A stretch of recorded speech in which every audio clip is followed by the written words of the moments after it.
Hi, I'm Elaine Engelhardt from Utah Valley State. I'd like to welcome you to class today. The class is Ethics and Values, and it's the core course in the humanities, and as such, all students at Utah Valley State take this class. It's a wonderful class, and it's filled with wonderful discussions on topics of strong interest. As a distance education student, we'd like to give you as much of the same experience that regular students in the classroom are getting. And so I have 4 students who will always be here with me in class discussing the same readings that you're discussing.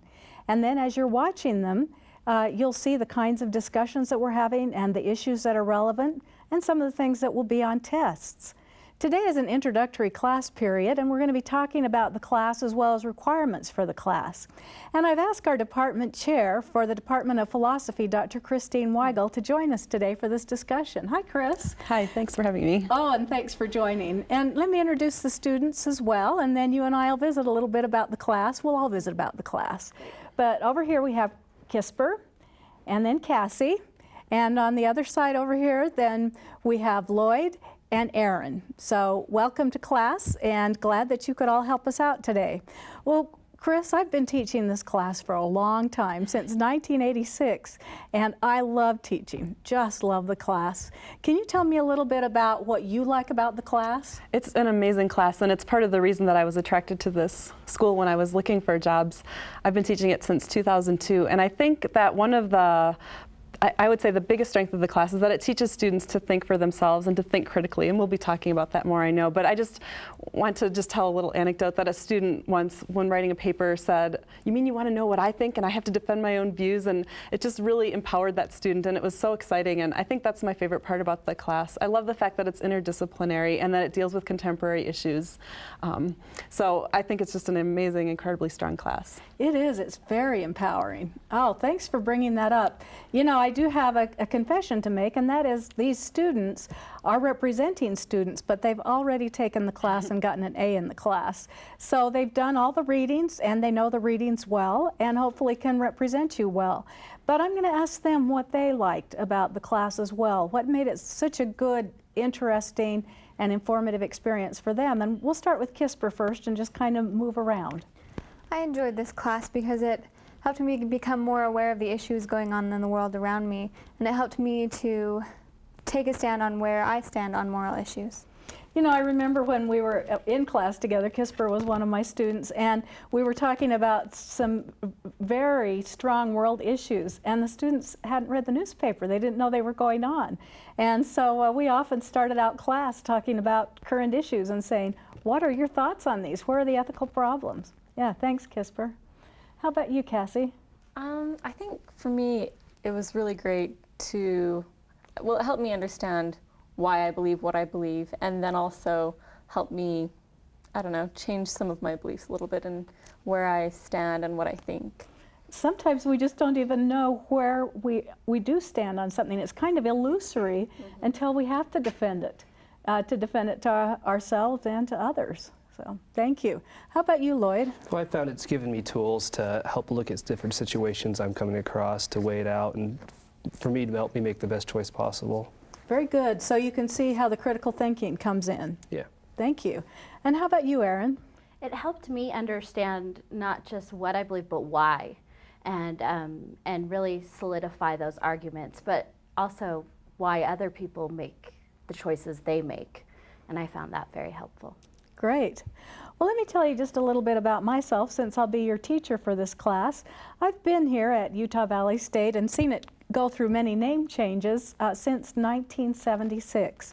And it was in 1986 that we developed this course in the humanities and felt like it was very important for students to be able to understand the issues in the world around them and to be able to speak fluently and clearly on those issues.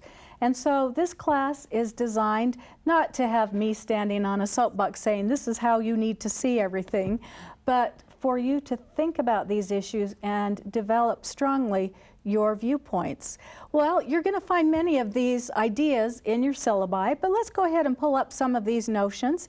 And I'll go ahead and have Aaron read the first one for us. And Aaron, after you're finished reading, Chris, telling us a little bit about the importance of challenging us to think critically as a student. The Ethics and Values course at Utah Valley State is designed to challenge you as a student to read and think critically about issues that confront our nation, our society, and each of us. Such issues go beyond simple politics and group mentalities and transcend the temporal nature of current practice and acceptability. These ethical dilemmas will certainly confront you at varying times throughout your life, and only you can truly decide how to react. Thanks, Erin. I think that you have brought up some really important concepts here. Critical thinking, which I've already mentioned, is so crucial to this course.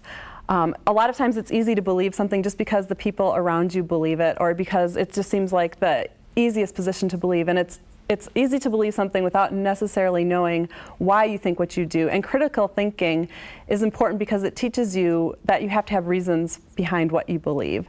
You also talked about how these issues will confront you, and I also think that that's really important. It's easy to sometimes think, well, if I just don't read the newspaper and I just stay at home and do my own thing, I can ignore what's going on in the world around me. And for so many reasons, that's really not true.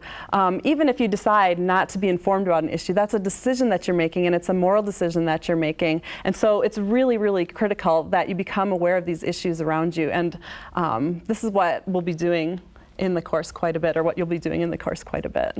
Absolutely. Thank you, Dr. Weigel. In fact, our next graphic, if you could pull it up, says that I would really like you to discuss all of these theories and concepts and issues with your families. And so often I find that my students really change as they start discussing these issues with their parents.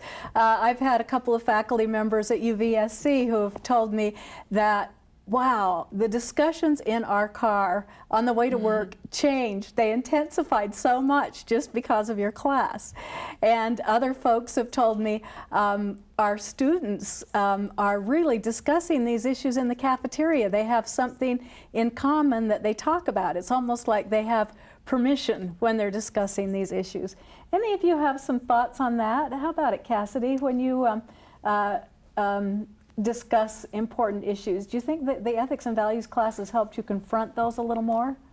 I think so. I think that it's given me kind of a vocabulary to use and a deeper understanding of what I'm talking about, and it helps me tackle it a little bit more and just a little more comfortable with talking about those issues and aware of them. And I like this newspaper theory you bring up too. I really like the idea that students will read the newspaper and discuss it and have their own views on these issues, and that they can support these views. And we'll be talking about why that's so important. In fact, let's bring up how we'll look at these with 5 or more traditions, and that'll be our next quote. Could you bring that up, please? You know, in fact, Lloyd mentioned this notion of the toolbox, and I like to think of newspapers as being part of the toolbox. And as we're going through this class, you'll notice that we have philosophers who can fit into this toolbox as well. And they come from some main traditions such as duties, rights, utility, virtue, and perhaps even an emerging relationship ethic. And we'll use those as part of our discussions of ethics and values in this class. Now, what you'll always find is that there are some differences in heritage. Let's go ahead and look at this next graphic, and Kisper, would you read this for us? Each of these ethical systems is a legitimate part of our cultural heritage, and each can serve as a guide, although at times strongly conflicting, as we examine contemporary issues. Thank you very much. So as we're looking at these contemporary issues, and we might use the lens of duties, rights, virtue, utility, and relationship, we'll see that these folks can have conflicting points of view. Dr. Weigel, how would a utilitarian, perhaps, and someone who uses a duty ethics see a situation differently? Well, I like to think of it as when you hear yourself saying something like, don't treat people as a means to an end, what you're saying has resonances in the history of philosophy, and it's really important to understand that. And then when you say something like, I want to do what's the greatest good for the greatest number, that also has resonances too, and you'll learn where those views come from, and you'll learn how to strengthen and deepen those views as well. And you're right that those views sometimes do conflict. You know, I can think of an example of a case where a set of parents were trying to decide whether they should have another child because the first child that they had needed a bone marrow transplant and there was no other donor, and so maybe this second child would have a donor. And sometimes students think you shouldn't have the second child because that's using the second child, but other students will think, well, it'll make everyone happier in the long run. So you can see that they conflict too. Very good, and often no real easy answers to these dilemmas. So often we'll look at these areas and say this is an ethical problem that you have, or an ethical dilemma where it looks like we have a couple of options, but neither of them are very fun to look at. Thank you very much. Cassie, would you read the next graphic for us? Sure. You may expect to examine each ethical system critically, but do not expect to agree entirely with any one philosophical position. You should read the proponents of each system and question the historical and societal setting in which the philosophers were writing. Yeah, and Erin, can you tell us a little bit about how tough it is sometimes when you don't agree with someone on an issue? Do you ever sometimes feel like you don't want to confront someone else and say, well, I don't really agree with you on that? Well, of course, sometimes it's much easier to just say, I'm just not going to even bring up my point of view because somebody else, it seems so adamant about theirs, and why make an argument of it, or why delve deeper and upset someone else, or push them out of their comfort zone, or anything else like that. But at the same time, by not only confronting others, and maybe confronting is a strong word, but by discussing with others these issues, we often learn ourselves, I think, more about what we believe, and it opens the discussion for other issues as well. Okay, thanks. And Lloyd, tell us a little bit about being able to have polite discussions with others. Sure, you point that one at me. I can be an argumentative person at times, and so sometimes I like confronting and whatnot, but as Erin says, what I found is a lot of times is as I'm trying to have discussions with people, I learn that my position itself isn't as strong as I thought it was, or maybe I find out it was stronger than I thought it was. And so as I'm able to discuss these things, especially if it's done politely, where you feel like you're both learning from each other, I feel like whatever I end up is better off than I was before. Okay, good. So it's kind of an area of mutual respect and tolerance. And is that comfortable for you, Kisper, that you can have a good discussion with someone as long as there's some good mutual respect and tolerance shown? It is. I'm not a confrontational type of person, and so those kind of discussions often make me uncomfortable, but when there is a mutual respect between everyone involved and everybody is honest about their viewpoints, I enjoy it. Okay, thank you. And I hope that that's how we'll have our discussions as we move through this class together. Anything you'd like to add, Cassie? Not that I can think of, no. Okay, very good. Well, then maybe I'll just have you read the next quote for us as well. Good. Thank you. Interspersed with our study of some of the key philosophers shaping the ethical systems of yesterday and today will be the study of some of today's ethical and moral issues confronting society. These topics may be sensitive and controversial and could be uncomfortable for some. And let's continue. The purpose is to motivate all participants to not only examine and re-examine personal ethical positions, but to better understand the thoughts and beliefs of others. Okay, very good. And I think that truly illustrates for us the points that we've just been discussing here, that sometimes it is very uncomfortable to discuss these issues, but we learn so much about ourselves when we will open up. Dr. Weigel, anything you'd like to add to that? Gosh, I just can't stress enough how important it is to be able to discuss with other people and to be willing to challenge yourself. A lot of times in this class, students will ask me, well, am I supposed to change my mind? And there's no supposed to with respect to that question. What you're supposed to do is to make sure that you have examined your views and confronted them. And then if you change your mind, sometimes you will, sometimes you won't. But the most important thing is that you're really looking at the issues. Very good. And that we understand ourselves more and more, that we don't say, well, I'm going to have this system of ethics while I'm in Utah, and then when I cross the state line into Nevada, I'll be another person and no one's watching.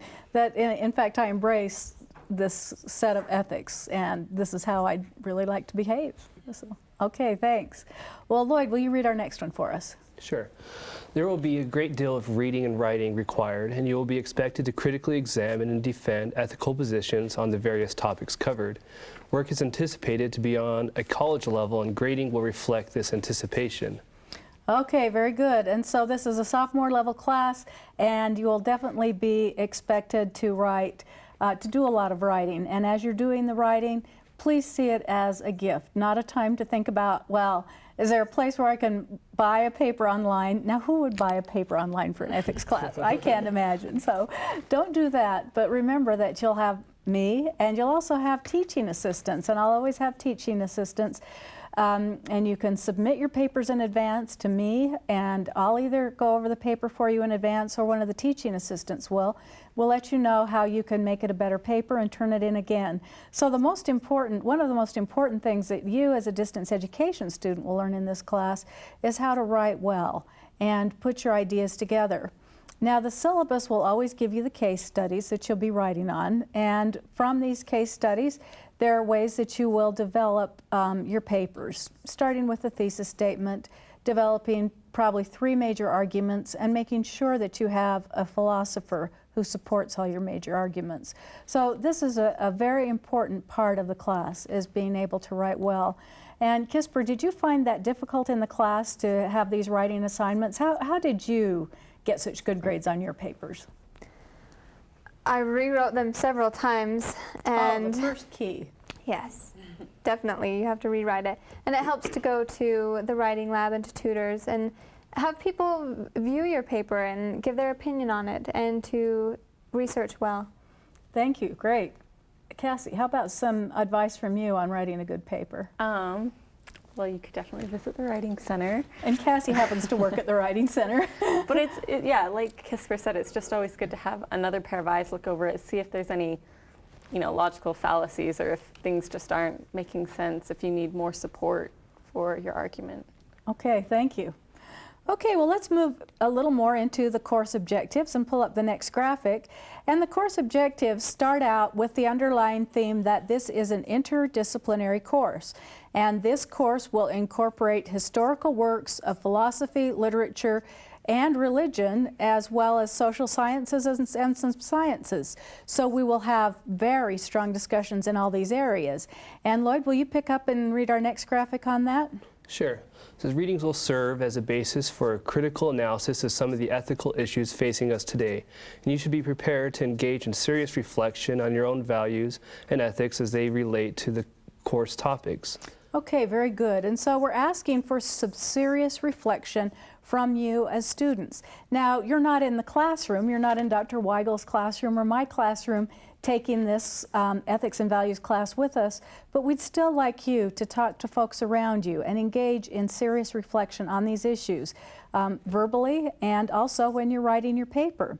And let's go ahead and pull up the next graphic, and Cassie, would you read this one for us? Sure. The course is organized to help you as students understand the specific realm of ethics as well as the humanities in general. The purpose of the class is not to teach a specific skill, but rather to help create individuals of a distinctive kind. People who think critically, who know how to evaluate problems, who discuss issues civilly, who communicate well orally and in writing, and who care about and strive to do what is morally right. Okay, thank you very much, Cassie. And Chris, kind of the way I see this is that we're not really teaching someone how to do something. We're hoping to help assist them in how to be someone. Mm-hmm. And maybe even a person who enjoys picking up a book at night instead of turning on the TV. Or what might be one of your goals in that area where you try to develop a well-educated student? I think that's really important, that you shouldn't think of this class as that you're going to learn a set of facts or that you're going to be memorizing, just a set of things that people have said in the past. That's not what the course is about. The course is about having you build the specific skills that you're going to need to take out into your life. And it's also not just about understanding theories, but as you just read, Cassie, it's also about being able to improve your own skills so that you can make decisions in your own life. It's not something that is just sort of confined to this course and you take it and you memorize some things and leave. It's not like that at all. It's learning skills that you're going to be really using and that they'll make you the kind of person that you are. Thank you. You know, just yesterday I had a student who's in graduate school, and he said, I've got to tell you, this class in ethics taught me the basis. It was basically all I needed to know to move into one of my graduate classes. And he said, I was so glad I'd taken it. So it's amazing how it really does help you to be a well-educated person, that you can move in the same social circles as students at other universities would be and talk on the same level about these philosophers. So hopefully that you'll feel very good about your education. You'll feel like you do know these philosophers and you do have a comfort level with it. Yeah, thanks, Chris. Well, there are some national trends that go along with this course, and Erin, would you mind going over these national trends with us? Sure. The course is designed to reflect several national trends: the study of ethics, an interdisciplinary approach, emphasis on student writing, self-confrontation, critical thinking. Okay, thank you, Erin. And on this, then, we can see these are all big national trends. More and more we find the study of ethics important, not just in a general way, but very specifically in fields of business, professions, practices, things like that. We also find that the interdisciplinary approach, as Dr. Weigel brought up, one of her favorite parts about this, is so important, that students really like to be able to see this not just from a philosophical perspective, but also literature, history, and some religion.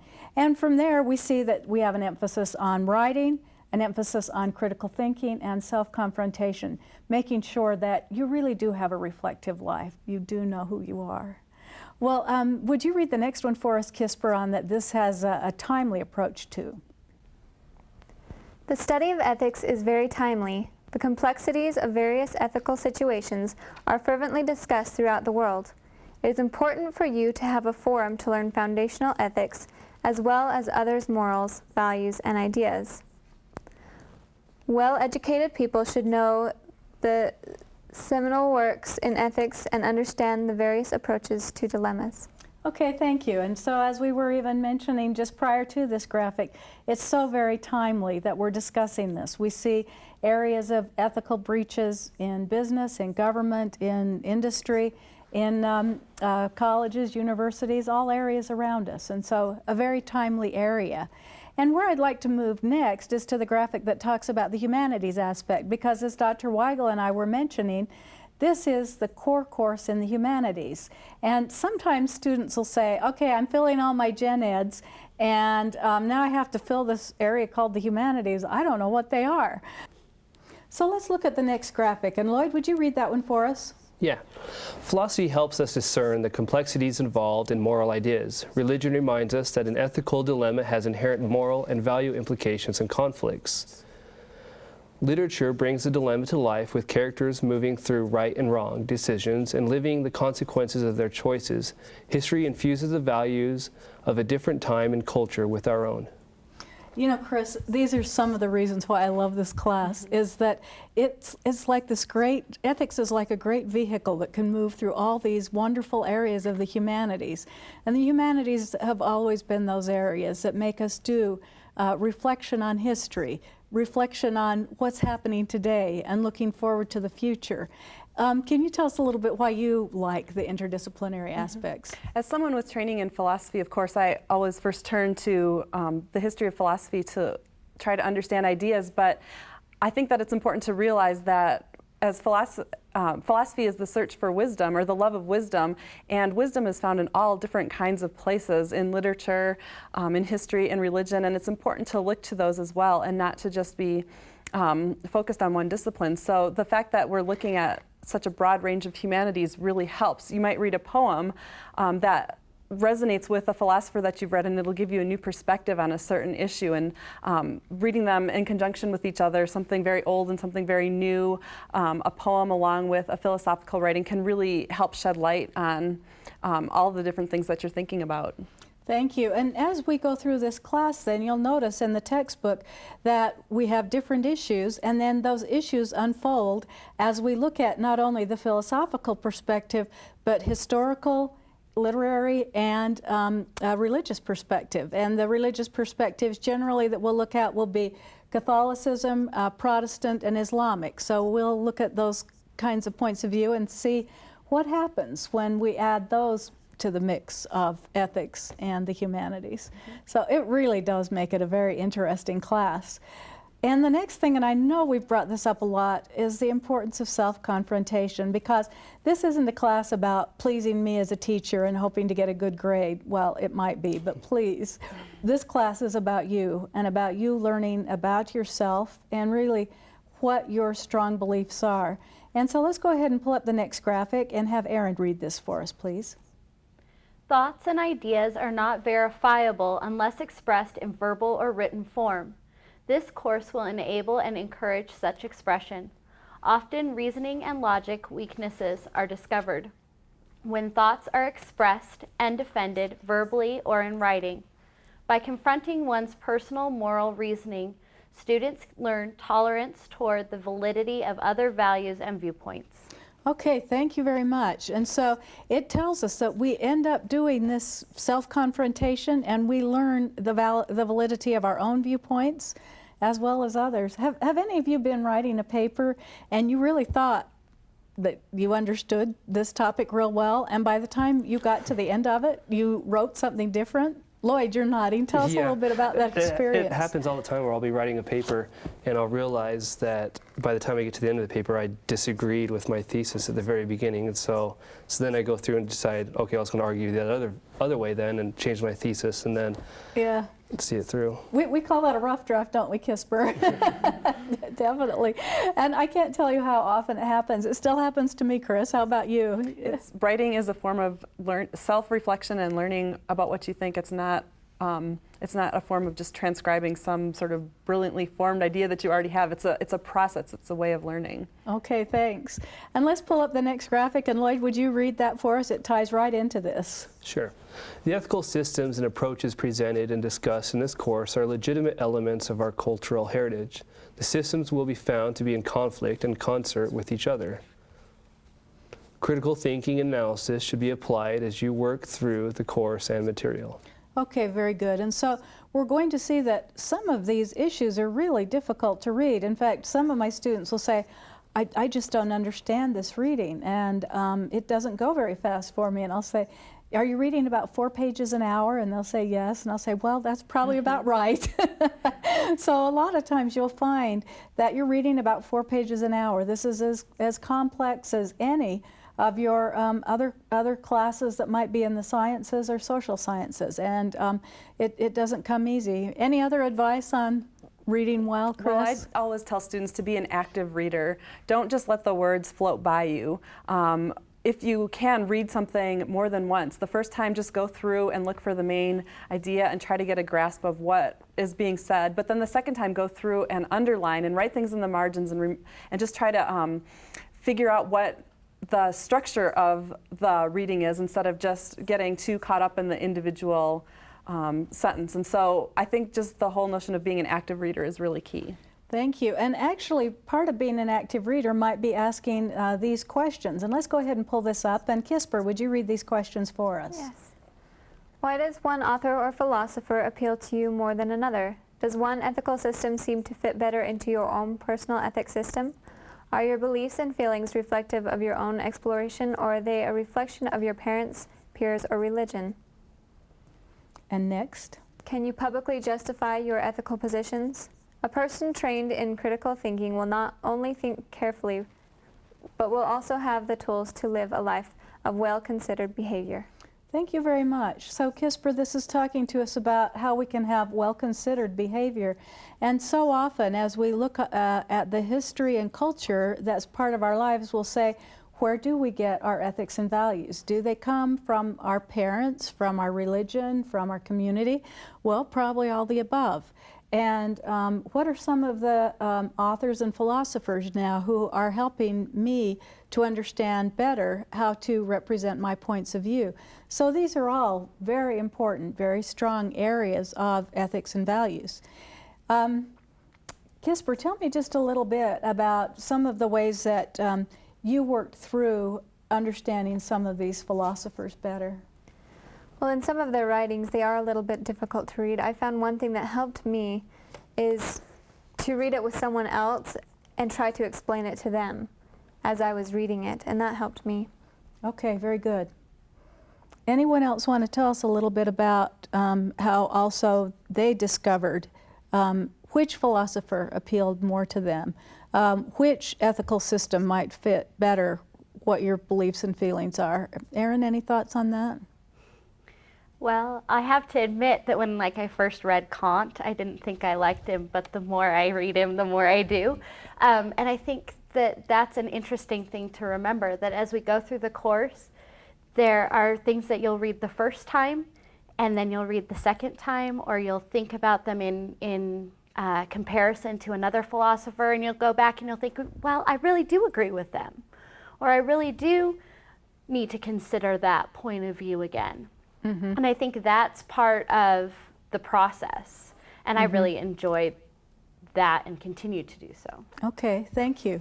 You know, one of my favorite videos is Monty Python and the Holy Grail, and I just love the scene in it about the burning of the witch, you know, and in the I wish we could show it, we just would never get permission to show that clip on the burning of the witch, but they go through a lot of logical fallacies, a lot of critical thinking that just doesn't make sense. And Chris, how do you think that students can sort out some good logical thinking as opposed to kind of wandering all over with their logic? With that, I think it's a matter of practice. I tell my students logic isn't a spectator sport. It's something that you have to participate in and you have to practice in, just like you wouldn't learn to hit a baseball better unless you did it. And so the first thing is to, of course, learn what the logical fallacies are, learn to understand what a well-reasoned argument is, learn to distinguish between premises and conclusion, and learn to identify logical fallacies such as appealing to authority and begging the question and so on. But then after that, it's a matter of practicing. Listen to other people and how they argue and how they reason, and try to decide whether it's good reasoning, and then write, practice, think on your own, and these things will soon become second nature. Okay, very good. And so when you get comments back in the margin from me on a paper that says logic with a question mark on it, and then I'll give you more detailed comments in the back how you need to refine your argument, you'll understand what I'm saying, that I need to have just a little bit more explanation as to how you got to this point, rather than just, you know, jumping from one side of a gulf to another and suddenly we're there. So these will be areas we'll look at. Now, for you students who are watching this at home or somewhere else, I'll need you to open your syllabi, and in your syllabi it starts telling you kind of what we'd call the nitty-gritty of the course, that we have quizzes and tests, other exams, and the place where you will take these is going to be the Utah Valley State College Testing Center. So we have 5 quizzes that you'll take, and a midterm and a final exam. Now, if you are not close to Utah Valley State, then we can set you up with a proctor. And usually the proctor will be at another college or university, might be someone at a library or other facility where we can send a secure test. And if you will let me know, or Distance Education know, the web address that's found on your syllabi, then you can definitely get that proctor set up and moving forward immediately. Now, the next thing that you need to do is to make sure that you're watching the class. And this is aired on Utah's Educational Network. And so that's Channel 9, but other channels also pick it up. And so you can watch it at various times. The syllabus will always tell you what time the course is on. But you can also rent the DVDs. And Lloyd, do you know a little bit about that process of renting the DVDs or checking them out from Distance Education? I don't know. You don't, but Lloyd helps me out, so basically what it is. And he's exhibiting a key virtue of the class, which is admitting when you don't know something. Isn't that a key virtue of the class? Yeah, absolutely. Well, this is how you do it. You contact Distance Education, and they'll say, Sure, we'll send you out all 34 episodes, and you send us $50. And if you return these back to us in good condition, then we will refund you 25 of the 50. So it's a real bargain. So just contact Distance Education, and if you cannot watch these by television, also when you're watching it on TV, it's fine with me if you tape a copy of it and watch it when you'd like, because I know sometimes these come on at 1 or 2 in the morning, and I know students often stay up very, very late, but these might be inconvenient hours for some of us, so it's fine with me if you want to tape those, or once again, you can just rent them. Now, if any of you students have disabilities, you need to let me know. And Chris, can you tell us a little bit about policies with disability students? We have an accessibility service department, and this is really important if you have any sort of disability that might affect your ability to perform in the classroom. You can contact them in various ways. I think the easiest way would be through any of the one-stop centers, and they can direct you there. It's important to realize that your professors are committed to treating you with fairness and will make accommodations, and that you will be given full confidentiality.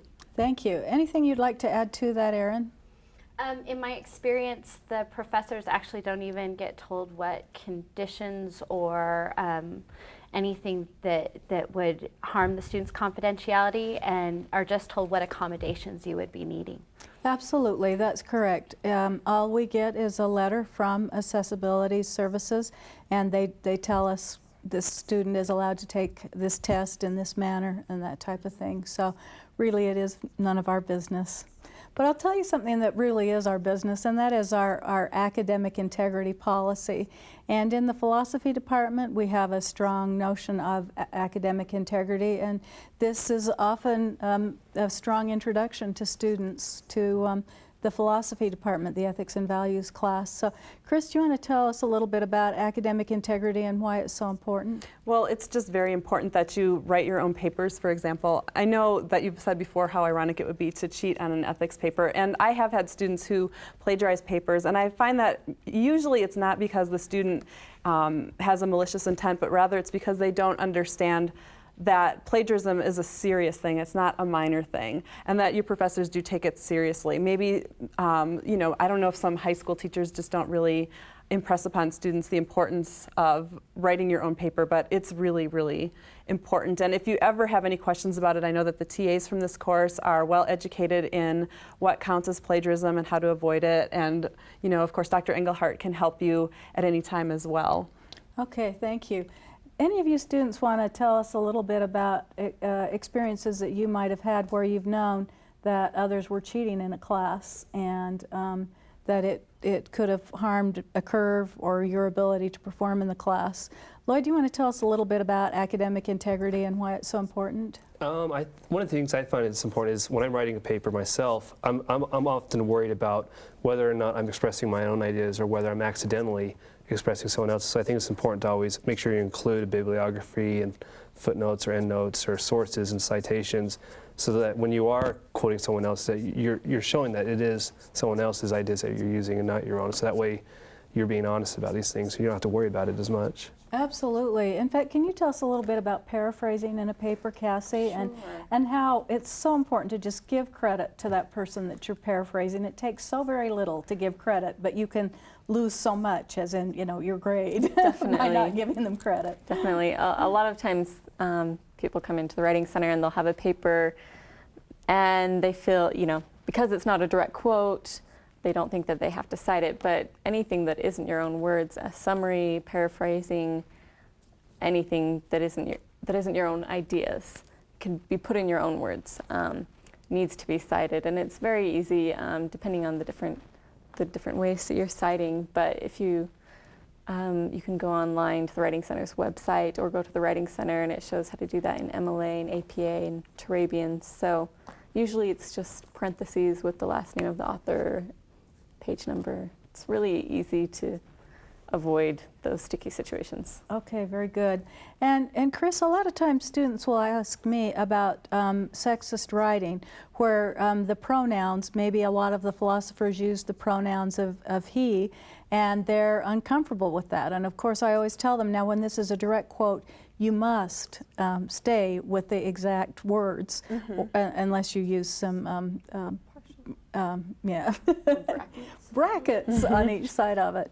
But how do you help students avoid sexist writing? Well, the convention in philosophy, as is in many other disciplines, is to alternate between he and she. If you're giving an example that's made up, you know, the first time you might say, and she was trying to decide what to do in this situation, and then the next time you use an example, use the he pronoun. You can also use he or she as well. It's not like, it's really especially strict between that, but it is important to not use the word man to represent humans. It's pretty easy to find words that are broad enough to encompass everybody, and I have a 3-year-old who is learning a lot of these words now, and this woman is a policeman, he says, and then he has this look of confusion on his face. So I think it's just important to avoid sexist language in your writing. Okay, very good. And Erin, you're smiling about this. Do you have a story for us as well from one of your children? It's actually not from my child, but just in general experience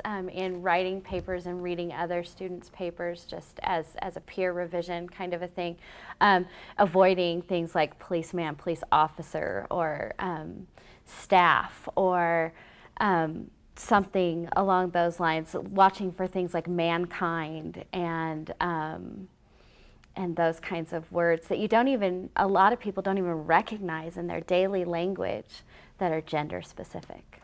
Okay, thank you. Well, I would really like all of you students to be very successful in this course. And so we have set up a couple of ways to help you have some interaction. First of all, every other Wednesday night we'll have a study group, and that goes from 6 to 8, and it's on campus. So you can come and have a discussion, and it will be either with myself or one of my teaching assistants who will help you understand some of the major components of the class that we've been talking about, and also maybe give you some reviews for quizzes. For those of you who aren't able to attend these, we'll also have some online chat groups. And these are often led by a teaching assistant as well. And you can receive extra points for attending either the online chat group or coming to the on-campus chat groups. And my students have told me that attend these, that they have really learned a lot about the class, and that it's important for them to be able to have these discussions with other individuals. And I'd like each of you around here to think about something that's helped you be successful in the class, things that helped you get an A in the class. And Kisper, I'll come back to you because you told us that you kept rewriting to do better on papers. What are some other areas that helped you do well in the class? Study groups are a big thing that helped me out a great deal, because then you get the viewpoints of more than just yourself, and you can understand better ways to explain things for tests and so on. Study groups helped me a great deal. Okay, very good. And we will have a review for the midterm as well as a review for the final, but we won't necessarily have reviews for the quizzes that you'll be taking. Your syllabi does tell you at what point you'll have the quiz and which philosophers or concepts will be discussed for that quiz. But we won't be necessarily having reviews for those. So coming to the study groups or doing the online study groups is a very good idea. How about you, Cassie? I think discussion of any kind, it always helped me when I participated in class or, talked with roommates or friends about what issues we were discussing in class, how I disagreed or agreed, or what I felt confused about. That helped a lot. Thanks. I think watching these DVDs or tapes, however it is that you're watching these as a student, is just invaluable. So students won't want to miss class. You'll want to hear these discussions that go on. So even though you're not part of the discussion, you can certainly listen to the discussion and then hopefully have the discussion with someone else. How about you, Lloyd? Ways you can think of that made you successful in the class? I think I really have to go along with Kisper and Cassie, that talking with my friends and talking with family or people around me just about the ideas that are in my mind, what I'm thinking about, by sharing those ideas with people, they can offer criticisms or even if they don't, it helps me figure out the best way to think through things or to say things, as well as with writing papers. Whenever I write a paper, I make sure I have got everyone I know reading it to not just check for grammar and whatnot, but also just to check for the ideas and everything to make sure it makes sense and flows right to them. Okay, very good. And how about for you, Erin? Well, while all those other things are certainly invaluable, I found that not falling behind is so key, making sure that you're staying up on the readings, and that often gives you a chance to reread things. Like Chris was saying, being an active reader makes such a difference, being able to go back and take a look at those sections that you found difficult the first time, and then being able to see or participate in discussions and then go back and read it again and really have that new insight makes all the difference. Thank you. In fact, you bring up such an important point about not falling behind. And Chris, I don't know if you know this about the broadcast class, but a lot of times the students will allow themselves to fall behind, and they'll get so far behind that they end up having to drop the class. And so it's very disappointing and quite different from a regular class of students. And so I can't tell you enough how important it is to treat this like a regular class, to make sure that you stay on target with the class periods, that you're taking your quizzes when you should. Your syllabi tells you when you should be taking your quizzes, turning in papers, and you should really stick with that. It takes a lot of self-control to take a distance education class and to keep up with it. Any advice that you might have for students in developing self-control and keeping up with the class? Well, if it were me and I were in college doing this, I would really just make myself have a deadline for each episode to watch, and I would make sure that I had done the reading before class. And I think I would just try to think about how important it is not to get behind. I mean, maybe I would flip through the book and see how hard it is. Not that it's intimidatingly hard, but just how it's not something that I would be able to just read and understand and absorb on my own, so that I'd need to stay involved with the class. Okay, very good. And so distance education is kind of a different animal in college, and it's very easy for you to fall behind. And I think that Dr. Weigel's advice is great, that make sure that if you're not going to stick with what the syllabus suggests you do, that you have your own set of guidelines and that you know exactly how it is that you will finish this class and feel good about it. Well, let's go through the various elements of this class and what we'll be covering in the class. And in our next class period, we're going to be looking at definitions of ethics and where we get some of our ethical systems. And so often when someone says, well, what is ethics? How do you respond to them, Chris? Well, I think that it's important, first of all, to realize that there's a difference between ethics as it's used in this class and professional codes of conduct. We're not getting a set of rules like if you're in the computer industry, you shouldn't do this, this, or this. What you're going to be learning is going to be an understanding of what goes into those rules and so on. But the philosophical discipline of ethics is really more about who are you and how should you live your life. It's not simply a set of rules that you should follow. Okay, very good. Anyone else want to tell us a little bit more about what they learned as the definition of ethics? So often I'll just say, well, it's the study of morality and moral behavior. Also, other people might say, well, it goes along with this notion of first do no harm. But I really like the way that you've told it to us as well, Dr. Weigel, that we're not going to have a prescription of codes, that here we're going to be looking at a lot of different viewpoints and helping the students to understand how their behavior is consistent with their ethical systems. Erin, you want to tell us a little bit about how you've developed yours? I think in taking the class, I certainly feel like I often was assessing not only who I am, but how I would like to see the world and how I would like to see the good in the world and what that means to me. I think it was Gandhi who said, be the change you want to see in the world. And I think that this class allows us to know what we want to change and what we want to stay the same. Okay, very good. Any other comments from students on this? Well, the book that you'll have in the class is this book, Ethics in Life. It's a McGraw-Hill book. And also there is a supplemental reader that goes along with this. It's red, it has a black binding to it, and it has 10 additional readings. And so you'll find that we won't be able to do this whole book. I wish we would, but if you read it yourself, I think you'd find that you're a well-educated person. So make sure that you pick up this textbook, and also there is a packet in the bookstore. And the packet will give you a syllabus, plus it will give you all of the notes that you see on the screen for each of these episodes.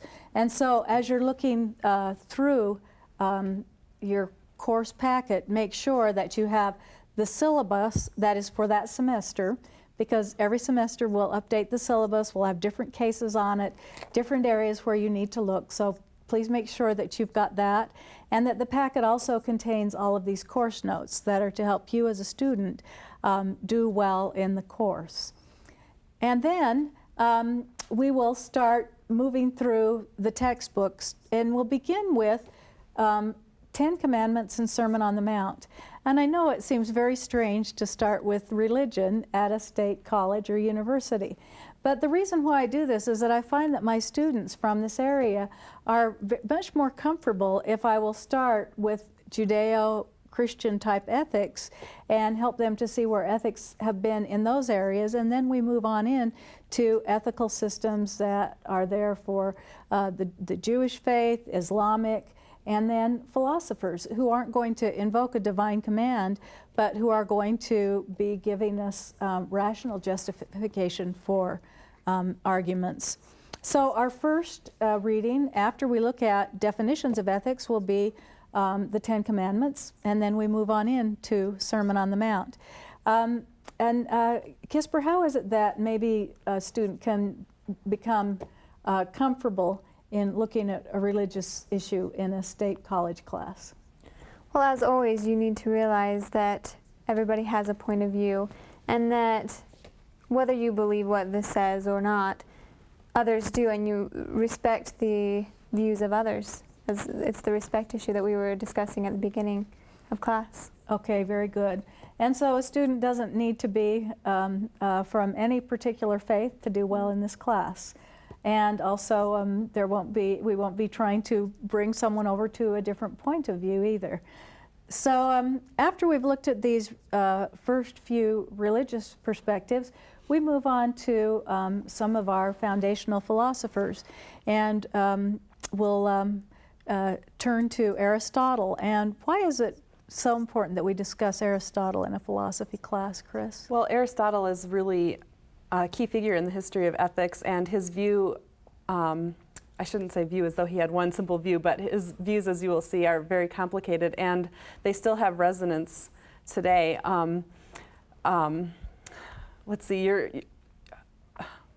well, for example, I was just reading an article the other day that talks about the issue of abortion, and this author relies on Aristotle's ethics in order to come up with her own theory. And so if you're going to be understanding these kinds of discussions, it's really important to read the source and understand Aristotle's ethics. Very good. And it's so important to have understood someone like Aristotle, to understand Aristotle and these other thinkers, because suddenly you say, wow, I've known these concepts all along, I just hadn't given ownership to Aristotle. And I think that's very true with Immanuel Kant. And Erin, you mentioned to us, we'll spend 2 class periods on Immanuel Kant. You mentioned that you grew to really like Kant. Yeah, I actually thought of this the other day when I was driving, of all places, how much I think Kant really applies to our daily lives, about the categorical imperative really being something that we use, but people don't always think about, and about what it means to have a system of ethics and then make yourself an exception to that rule. And I think Kant really has something important to say there. Very good. And besides looking at Kant, we'll also be looking at a utilitarian perspective with John Stuart Mill. And moving on from John Stuart Mill, we'll be looking more at a rights perspective and how that ties in with Hobbes, Thomas Hobbes. Any thoughts on Hobbes while we're right there? How did you like Hobbes, Kisper? Did you do okay with him? He was one I didn't understand as well, and he wasn't my favorite. I too enjoyed Kant a little better than Hobbes, but it helped me change my viewpoint about things and helped me understand other viewpoints. And you could certainly see the historical perspective where perhaps our Declaration of Independence and Constitution and other important elements of government got their start was with some of these ideas that come from Thomas Hobbes. Well, we're also going to be looking at some issues in a very interdisciplinary way, and the first one we'll look at will be nuclear war and nuclear war. And Chris, why is this such an important issue for today's student? Well, we're seeing conflicts all over the globe, and so in order to make up our minds about what we think about these various conflicts, we need to understand some historical perspectives on war, some arguments that say that war is never justified or that war is justified in certain kinds of circumstances, and we need to really be able to understand that. Thank you, and we certainly do learn from the past. We're actually, when we study war, we'll be looking at some of the tests of nuclear weapons that went on during the late 40s, early 50s, and throughout the 60s that were, we got permission from the Nevada Testing Center to show them. So we'll be looking at a lot of different nuclear explosions. Well, from there we're going to move on into business ethics. And Kisper, why do you think it's so important to study business ethics? There's always some conflict going on with business, isn't there, it seems. And business is one aspect where ethics is crucial for the company, for our economy. Okay, very good. The last area we'll look at is sexual morality. And this can be a very touchy area, and when we're going to have episodes that seem to be something where someone could be offended, I'll make sure that I let you know at the beginning of that class period that maybe small children might not want to be, you might not want to have small children around for this episode, but we do find the discussions to be very important. And I wish we could discuss more areas than just these three in the class, but to really thoroughly discuss them from an interdisciplinary perspective, we're going to stick with war and nuclear war, business ethics, and sexual morality. I hope that all of you students enjoy this class and that you'll know that I'm very accessible.